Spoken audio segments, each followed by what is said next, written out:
Recibimos a un invitado en piso, Néstor. Sí, así es, está en piso, nos visita y para hablar de un dato, de un tema que en este momento se está abordando en el Congreso de la Nación y tiene que ver con la designación de quien puede ser el futuro defensor o defensora nacional de menores de la Nación. El doctor Berbirotto, que gentilmente ha venido al estudio, le damos la bienvenida. Buenas tardes, doctor, ¿cómo le va? Gracias a ustedes por la invitación. Sí, bueno, lo convocamos porque usted integra el comité asesor técnico que creó la Comisión Bicameral del Congreso para elaborar las preguntas que son parte del examen que se va a realizar mañana precisamente para, es oposición de antecedentes, esa prueba. Y bueno, ¿qué significa para la sociedad la designación del defensor o defensora de menores de la Nación? Bien, perfecto. Hago un poquito de historia para que muchas veces se consulta sobre esto. Nuestro país aprueba la Convención de los Derechos del Niño, que se aprueba el año 1989, que es una ley importantísima. Fíjate que es conocida, como muchas veces lo menciono, como la primera ley de la humanidad, no porque sea la ley más vieja, sino que es el tratado internacional que más ratificaciones ha recibido a lo largo de toda la historia. Todos los países que componen Naciones Unidas, casi todos los países la aprobaron y la adoptaron, menos Estados Unidos, que no acepta o no ratifica ningún tipo de convención, Somalia y Sudán del Sur. No quieren que le digan nada. Bien, exactamente. Nuestro país, desde el 89, tiene una deuda de adecuar nuestra legislación interna a la Convención de los Derechos del Niño. ¿Perdón? Desde el año 89, en el 90 la ratifica y en el año 94 la incorpora a la Nación. O sea que la Convención de los Derechos del Niño está por encima de cualquier ley, de cualquier tratado, de cualquier resolución judicial.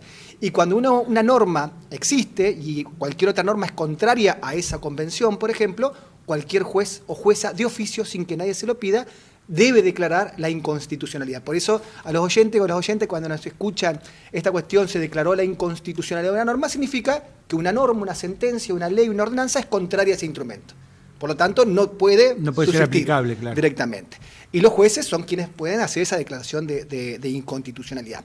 ¿Qué pasó? 89, se aprueba la Convención de los Derechos del Niño, un año después Argentina la ratifica. ¿Qué significa ratificar una convención? Que a partir de ese momento es exigible para el Estado Nacional. Deja de ser el deseo de la comunidad de naciones para decir, bueno, ahora la convención se va a aplicar en nuestro país. Y Argentina fue más allá. En el 94, cuando se reforma la Constitución Nacional, la Convención Constituyente, que se hizo en Santa Fe, acá en Paraná, los convencionales dijeron, es tan importante este instrumento que lo vamos a incorporar a la Constitución. Esto significa que tiene la misma jerarquía que la Constitución es la ley de leyes. El paraguas de cualquier ordenamiento jurídico nacional. Y Argentina, después del 89, después del 90, después del 94, la legislación que tenía en materia de protección de niñez y adolescencia era básicamente contraria a la Convención. Entonces tuvo que adecuar esa normativa a la Convención de los Derechos del Niño y se sanciona en el año 2005 una ley que se llama 26061, que es el número, pero de protección integral de los derechos de las niñas, niñas y adolescentes.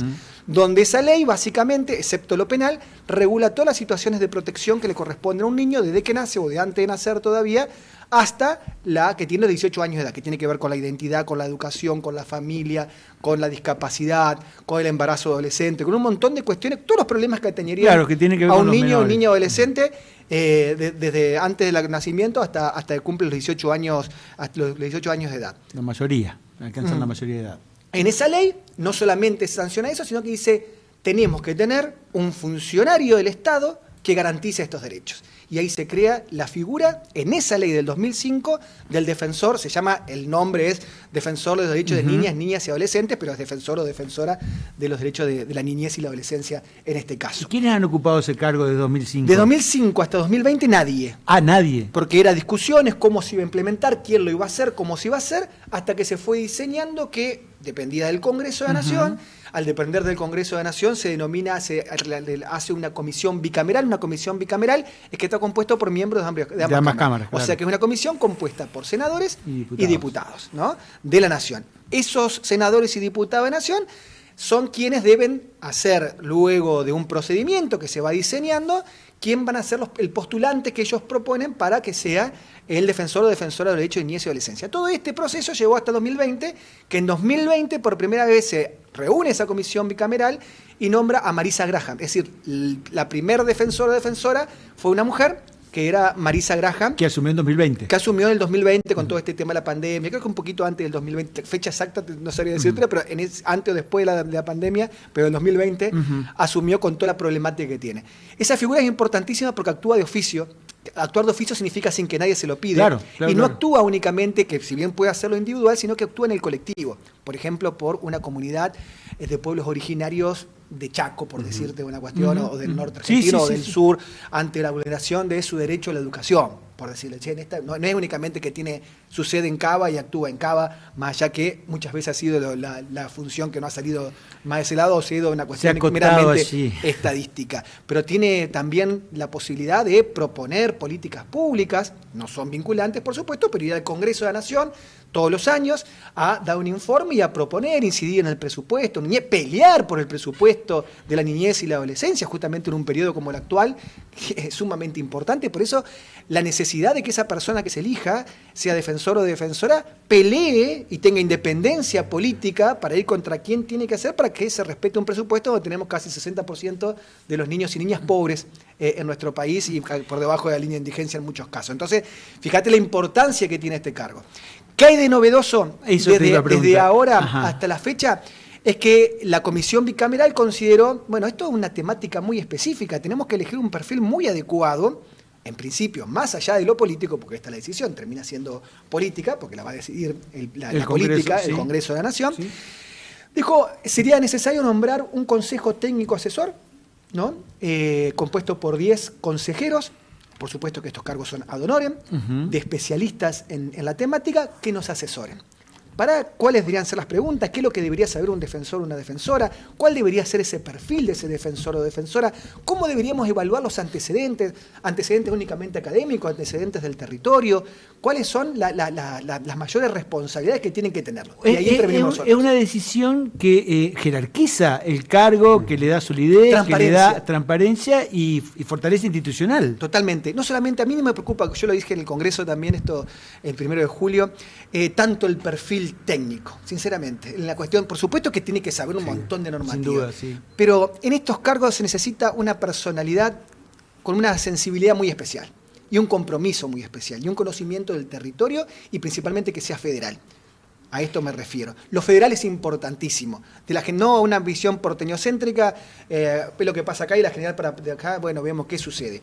Si bien no todas las provincias tienen un defensor, que es facultad también de las provincias tener un defensor, una defensora de derecho y adolescencia, interactúa con eso, pero también interactúa con todo lo que es los consejos provinciales de niñez y adolescencia de todo el país. Doctor, yo lo escucho y realmente es muy, muy, muy importante y uno alcanza a advertir la seriedad que esto tiene. Pero también pienso que estamos en un tiempo político que yo voy a decir raro respecto de la promoción de derechos y sobre todo con los niños que son un grupo etario estigmatizado. Y uno advierte que o se pregunta, ¿cómo será la discusión? De todas las vulnerabilidades, no solamente todas las personas vulnerables están pasando un momento muy bien. Están pasando un momento complicado. Y uno está, yo lo escucho y habla de un perfil, incluso que lo humano esté casi por encima, un poco por encima de lo técnico.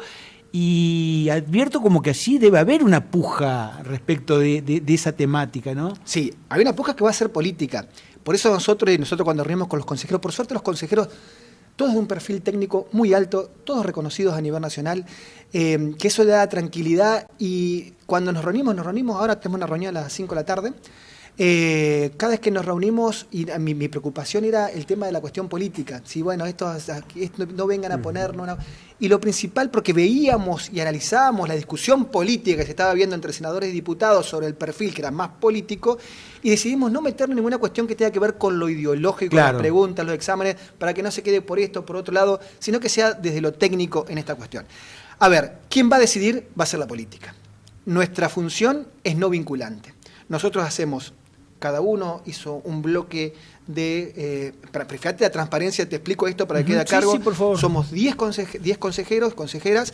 Hay una cuestión que 9 son de Capital Federal, el único por fuera del país soy yo, que intento, más allá que esto está en todos los consejeros, esa visión federal, pero insisto mucho en esto de... ¿Por qué sucede eso? No se previó.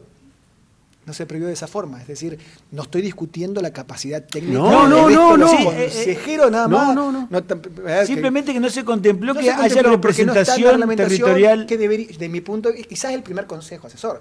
Deberían estar distribuidos una cuestión de género, de representación, de territorio, no con ideologías políticas, porque acá me parece que no es el función. La política va por otro lado. Y sí, se me viene a la cabeza Córdoba, Santa Fe. Cualquier lado, donde te parezca el sur, que Mendoza, no es la misma realidad. Mendoza. No es la misma.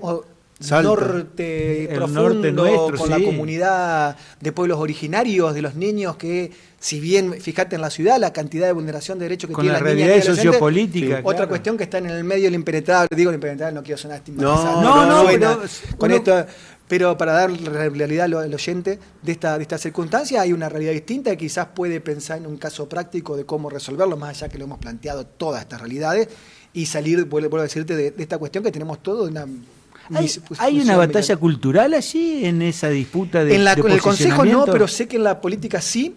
Nosotros, aparte de esto, de este Consejo, previamente ya van 2 reuniones que se escuchaban a más de 140 organizaciones y personas que trabajan la temática, que fue en el Congreso de la Nación, en 2 fechas que se dieron, y ahí sí uno notó de las propias instituciones que hay una cuestión de como todo lo que se hizo anteriormente está todo mal, que todo lo que tiene que ver ser género tiene que ir para atrás, que todo lo que tiene que ver con, por ejemplo, la inclusión tiene que ir para atrás, que esto, las cuestiones de la anticoncepción en la adolescencia, iba al médico. ¿Y cuál es la respuesta que se ofrece que el como próximo alternativa? defensor, no por eso, porque te digo que está no del diputado y senadores, sino de las La instituciones, política. de las instituciones que iban a decir cómo debía ser el perfil, porque la comisión bicameral, con buen tino, abrió y invitó a todas las instituciones de Argentina que tienen la incidencia en la niñez y adolescencia, que digan cuál es el perfil. Hacer su aporte. A mí me sorprendió muchísimo esta cuestión de borrar todo lo que se hizo y que algo sea totalmente distinto. Es decir, había asociaciones de médicos que trabajaban con la niñez que hablaban de los problemas que traía la anticoncepción en la adolescencia, suicidios, un montón de cuestiones que no sé cómo lo podían probar, pero que esto no debía meterse en la anticoncepción, no debía tener la cuestión de la interrupción del embarazo, no debería... Muchas cuestiones de que derechos que se habían conquistado anteriormente ahora no querían ese perfil las instituciones de la sociedad civil. Claro. Que pienso que la política, en cada uno de sus votantes de que se va a identificar, y va a decir, no, yo tampoco quiero este perfil. Porque Marisa Graham, que venía con este perfil de acceso a derecho, fue una cuestión que la autorizaba la ley a 5 años más de continuidad. Y se decidió de la comisión bicameral no renovarle ese mandato porque se consideraba que lo que se había actuado al respecto no correspondía a la niñez y adolescencia el abordaje de esos temas. Te estoy diciendo cuestiones acá, a ver, que después la política lo resuelve de otra forma. Sí, la función del Consejo es, somos 10 miembros, esos 10 miembros se dividieron en 2 miembros en duplas, por decirlo de alguna forma, cada dupla se le otorgó acuerdo a su expertise el bloque temático, o sea que hay 5 bloques temáticos, cada uno de esos bloques temáticos que tiene que ver con pueblos originarios, con acceso a derecho, la parte penal juvenil, las funciones del defensor. Nos dividimos de a 2 personas, esas 2 personas tuvimos que elaborar cada uno un total de 40 preguntas más 2 casos prácticos.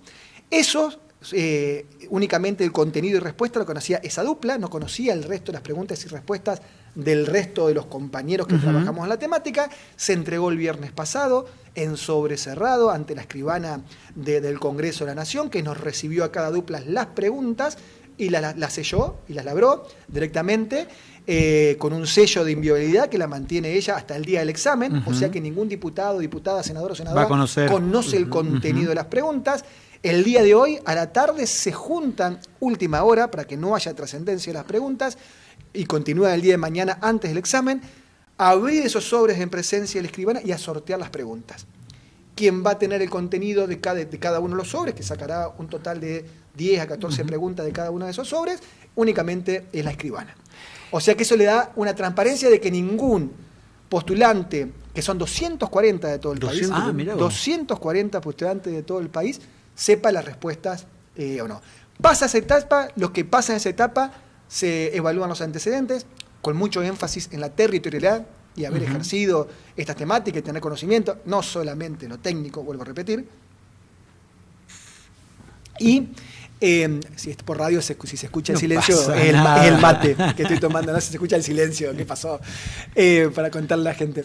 Entonces, después de estos antecedentes, se va a una audiencia pública, puede participar cualquier ciudadano de este tipo de audiencia pública, se les pueden hacer preguntas y los candidatos que queden en esta instancia van a exponer cuál es su plan de acción. Por los 140, perdón, ¿qué antecedentes tienen algunos? ¿Son jueces, fiscales, Hay jueces abogados? y fiscales, detecté 2, quizás hay más que no he conocido, porque son 240, nosotros todavía no tuvimos, que es público, está en la página, por eso te estoy comentando, porque nosotros firmamos un tratado de confidencialidad, cada uno de nosotros, esto es lo que te estoy mencionando, la cantidad de postulantes, quiénes son los miembros del Consejo con sus respectivos currículum, es público, está en la página de la Comisión Bicameral del Congreso, entrando a la página de la Cámara de Diputados de la Nación. Noté también muchas personas que no tenían casi ningún tipo de antecedentes o que tenían alguna cuestión de inquietud por la niñez y adolescencia. Después muchas personas, activistas sociales, personas que trabajan en el campo, quizás sin el conocimiento técnico. Y la idea que le planteamos a la comisión, la comisión bicameral y la comisión bicameral la tomó, que no sea un examen hecho para abogados, desde ya, que tenga la posibilidad cualquier profesión, inclusive las personas que son activistas, que son los que más conocen de la temática y muchas veces cometidos que están con los pies en el barro de las instituciones garantizando derechos todos los días o intentando que se garanticen estos derechos. ¿Las audiencias del Senado se transmiten por el Todo Senado se TV? transmite, hasta nuestras reuniones se transmiten. Eso es bueno, porque entrando sí. a YouTube, entrando a YouTube se entra y se ven las reuniones que son consejo, únicamente el consejo, no la bicameral es público. El consejo sí tiene reuniones privadas porque están las preguntas, los exámenes, toda esa circunstancia. Doctor, me quedé pensando en este dato que nos tiró de que en 2000, que no se le renovó a quien fue designada defensora general, el apellido, recuérdeme. Marisa Graham. Marisa Graham. Y uno dice, bueno, no se le renovó, van al proceso para designar uno nuevo, con toda la transparencia, siguiendo todos los preceptos constitucionales que eso demanda. Pero le pregunto, ¿se puede advertir un sesgo o una tendencia en esta decisión cuando como contrapartida tenemos que el Procurador General de la Nación, Jorge Casal, está ocupando el cargo, creo que hace casi una década, sin que el poder político haya tomado carta en el asunto? ¿Exhibe eso una tendencia a una determinada manera de entender el ejercicio del Poder Judicial, de la justicia a la hora de perseguir delitos o de garantizar derechos? A ver, la discusión termina siendo política en estos casos porque el procurador no tiene su pliego porque no lo tratan y en esto puede ocurrir. Y yo me animo a decirte que no creo que el proceso se termine en septiembre como se tendría que terminar. Lo que va a terminar en septiembre es que acá la comisión bicameral tengo quien pasó por todas las pruebas y después se necesitan los porcentajes para la designación y el nombramiento de esa persona por todo el Congreso y ahí empieza la lucha política. Este me gusta, este no me gusta y si no le gusta a uno, no consigue la negociación política, porque esto termina siendo una negociación política, bueno, voto a este, ¿qué hay con esto? Lo saben todos. Es decir, sí, no con duda. este cargo, pero bueno, nosotros te votamos esto y vos qué nos vas a dar, o qué nos va a dar en el sentido de qué nos va a aprobar, o cómo va a hacer esto, que no se entienda que nos va a dar por favor, claro. no quise decirle eso, pero la discusión política que es parte de la política, me refiero. Bueno, nosotros te votamos esto y vos fíjate en comprometerte en votarnos esto, empieza la discusión. Yo creo que intencionalmente, y esto es propio, me arriesgo a decir, quizás esta discusión se demore mucho por una cuestión más presupuestaria, como diciendo, esto necesita presupuesto, esperemos en este momento, necesitamos el superávit, no nombremos a nadie, manejémonos de esta forma, que esto que esté la estructura, pero bueno, veamos viendo. Eso puede llegar a suceder, te digo, porque uno ve que se veta ley de discapacidad, claro, se veta claro. Los jubilados. Es un contexto político general difícil. Entonces uno dice, ¿y es posible? Es un análisis, no digo que esto suceda, pero pensándolo, bueno, me quedo así mejor, no tengo a nadie, sigue el jefe, porque tiene una estructura con un jefe de gabinete, el defensor o defensora de derechos niños tiene toda una estructura organizada, hoy se decidió por la comisión bicameral que continúe con el cargo, con todo lo administrativo, el jefe de gabinete actual de la defensoría. No, de la defensoría. De la defensoría, Montero me parece que. Ahora si te digo, te veo, porque no fue una resolución interna de la comisión diciendo se va Graham, la defensora, no le renovamos, no es obligación que le renueva, es decir, necesitaba sí o sí también el acuerdo de la bicameral, y en base a eso decir, bueno, esperemos que nos den los números, que nos cierren los números para hacerlo y no boicoteamos o no damos el acuerdo. Ya nos adelantó algo y se puede advertir de la respuesta, de lo que fue la entrevista, pero más puntualmente, y esto es una pregunta Medina. personal. Sebastián Medina. Es el que ocupa el cargo de jefe de gabinete de la Defensoría de los Derechos empezar. de Niñas, Niños y Adolescentes de la Nación, el lugar que ocupó, como decía el doctor, Marisa Graham. La pregunta es, ¿qué perfil o qué debería tener, según su mirada, la persona que ocupe este cargo de defensor o defensora de la Nación? Bien, anticipo la... Ya era el perfil humanístico. No. Sí, yo pienso que, por supuesto, que tiene que tener un perfil, un conocimiento técnico, Sin principalmente duda, de todo sí. lo que es normativa, más allá que tendrá sus asesores o asesoras en su momento, pero no alcanza únicamente con esto, sino que tiene que tener un conocimiento amplio dentro de los niños, niñas y adolescentes, los más vulnerables, porque si bien ya de por sí los niños y niñas son vulnerables, hay franja etaria y géneros que son mucho más vulnerables. Yo lo he escrito al tema, por eso lo puedo decir tranquilamente, con respecto a las niñas tienen una doble o triple vulnerabilidad, por ser niña y por ser mujer, y muchas veces por ser víctima de delito. O sea, tienen una triple vulnerabilidad, no porque lo digo yo, sino porque las reglas de Brasilia establecen, las personas con vulnerabilidad te hablan vulnerabilidad pobreza, vulnerabilidad género, vulnerabilidad víctima de delito. Bueno, tenés 4 en las niñas de personas sumamente vulnerables. Por supuesto los pueblos originarios, por supuesto las personas con discapacidad, y hacer énfasis en esto, y desde ya una mirada federal. Basta de la mirada porteñocéntrica, como te dije anteriormente, la General Paz para acá, y que no se termine siendo un organismo, donde únicamente maneje estadística que le pide a las provincias y después lo que presentan son estadísticas de cuántos niños están escolarizados o no, sino que vamos a hacer algo con esa estadística. Independencia política, desde ya, si me preguntás a mí, hasta debería ser una persona contraria al gobierno oficialista, como muchas veces en determinados cargos, como la Sindicatura General de la Nación, la propone el partido opositor, cosa que genere, ¿no? No me quedo callado acá, que no tenga una incidencia política los gobernantes de turno, de cualquier gobierno, para decir no vaya por esto, no nos exponga en la pobreza de los niños, en esto, sino que tiene que tener una independencia política. Me parece que no debería pertenecer o estar identificado con ningún partido político previo, ¿no? Me parece que eso genera independencia en esto para poder tomar las decisiones, ¿no? Porque, y desde ya, de mi punto de vista, como lo digo siempre, que cuando el Congreso de la Nación le consulte, esta es una opinión personal que no puede hacer un examen, pero me gustaría preguntarle cuál es la opinión con respecto a la baja edad de punibilidad, por ejemplo, a un defensor o a una defensora, que es con datos precisos y qué datos maneja, porque como si vos te pones a pensar el último informe, el último proyecto que presentó el Ejecutivo de bajar la edad de punibilidad, ellos mismos presentan las cifras y esas cifras te parecen irrisorias, porque primero hace una referencia, hago un paréntesis con esto, pero lo que es datos, que el delito aumentó considerablemente tomando el 2020 la fecha. Cuando en 2020 estamos en pandemia, 2021 saliendo de la pandemia, 2022 saliendo de la pandemia, obvio que el delito de cualquier adulto va a subir, pero la gente empezó a salir a la calle. Antes estábamos todos encerrados, o sea que si comparás 2020 con 2024 es mentiroso. Cualquier estadística, porque estábamos encerrados. Y parte de unos presupuestos amañados. Claro, y sí, mirá cómo creció el delito en 4 años. Y obvio, es natural que crezca porque estábamos todos encerrados, que salía a la calle y la policía te agarraba por más que no esté haciendo absolutamente nada y te mandaba a tu casa. Había mucho más control, por lo tanto iba a haber mucho menor incidencia en el delito.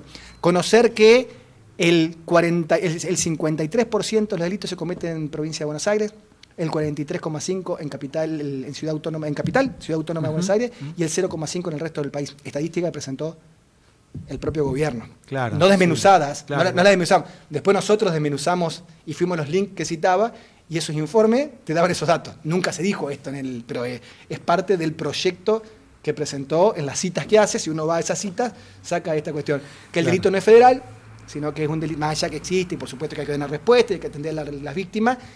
La solución por dónde va, por ejemplo, porque el tema que ahora se calmó un poco esta circunstancia, porque se dieron cuenta que necesitan mucha plata para bajar la disponibilidad, entonces también se bajó, le pusieron un freno. Se bajó, claro, pero políticamente está la cuestión. Son temas de cómo va a abordar esta situación. Porque ese tema es un tema que siempre está vivo, el de la baja de la imputabilidad. Y más para época. Yo vengo cada 2 años a hablar ya aburro con el tema de la baja de la imputabilidad, porque, es decir, tenés que buscar otro tipo de soluciones. ¿Por qué voy con esto? Porque como lo digo siempre, acá lo que necesitamos es plata para las personas, niños y adolescentes principalmente, que están en situación de vulnerabilidad. En vez de buscar plata para hacer cárceles que van a estar vacías por la cantidad de gente que tenés, que una cosa, volcás a plata al servicio de protección, a garantizar derechos, porque intentar solucionar un problema social de pobreza estructural con el Código Penal no solamente es inútil, sino que es una locura. No tiene sentido. Sí, no conduce a nada. No conduce a nada. Entonces, bueno, son discusiones que se dan y bienvenido que se den, pero para buscar otro tipo de alternativa. Porque si no, a ver, con este tema, que es el de mi expertise, desde antes del regreso de la democracia hasta la fecha, ¿por qué no se bajó? Porque cuando se van al Congreso y dicen, che, mirá el número que tenemos, no, nada, vamos a hacer esto. Si no, ya se habría bajado hace rato.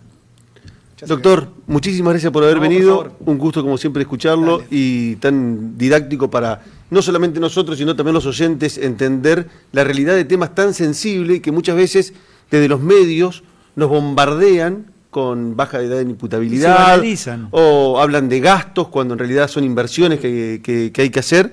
Y usted viene y pone blanco sobre negro. Muchísimas gracias. No, por favor, gracias a usted por la invitación.